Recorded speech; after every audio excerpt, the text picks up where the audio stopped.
Okay.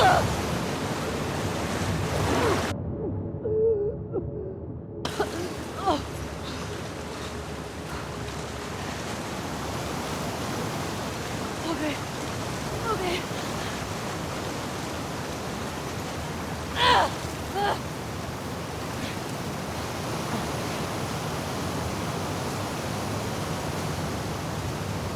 Fuck, Seattle. This level, internally known as Fine Nora, was quite long in duration as we had to make Ellie traverse a far distance to the opposite side of downtown Seattle. The sewer section was originally longer than what we released the game with, approximately 10 minutes more. This was one of the few areas of the game that used water flow as part of a traversal puzzle. The player has to go upstream to use the current to get to the platform. When players reach the doorway and enter into the room, they're faced with a dead end. The real reason for this dead-end room is that on the reversal, when exiting back out of the doorway, players are faced with the route onwards. A pipe that they'd not been able to see when they were swept past it on the way in, and something that was hidden from view when on the side platforms. The intention here being that the only option is to go off the standard path in order to search for a way out. Get me the hell out of here. Throughout the rest of the level, we also used light to indicate to the player that they were heading in the right direction. We slowly introduced the player to consider climbing into smaller pipes and crouching in these tight spaces.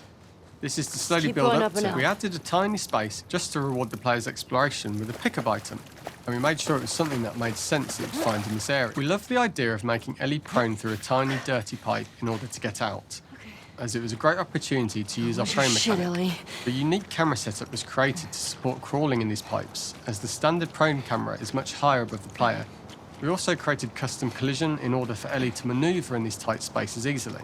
Initially, the oblong collision capsule around her character caused issues crawling around corners. We put extra in order for the player to feel cramped, claustrophobic and desperate. We'd been enforcing the traversal mechanics that allow for a tight environment which promote these feelings. We introduced the use of the squeeze-through so that we can keep the player feeling enclosed and tight, but without repeating the same geometry. Here we change from low ceilings with wider walls to high ceilings and tight walls to change up the spatial pacing and keep the level from repeating itself.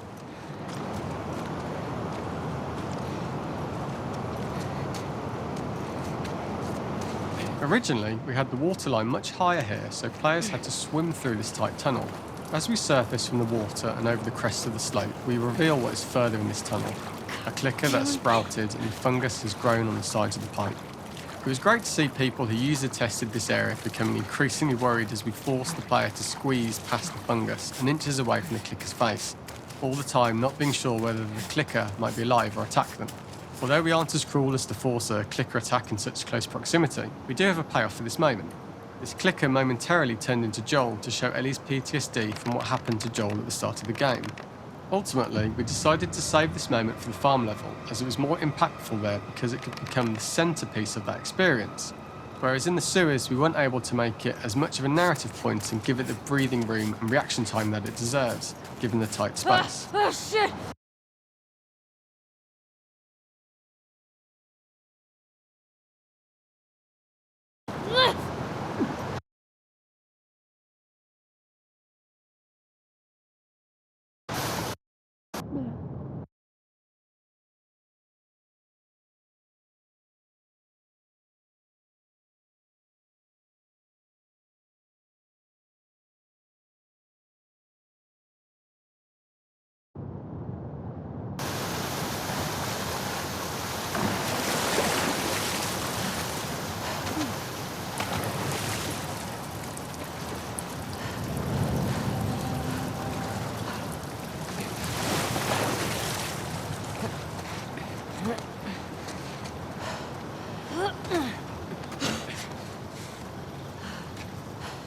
Using this pipe was retained in the iteration we shipped with, as it's the last of the extreme methods Ellie has to undergo in order to escape the sewers, and what she will go through in her pursuit of revenge.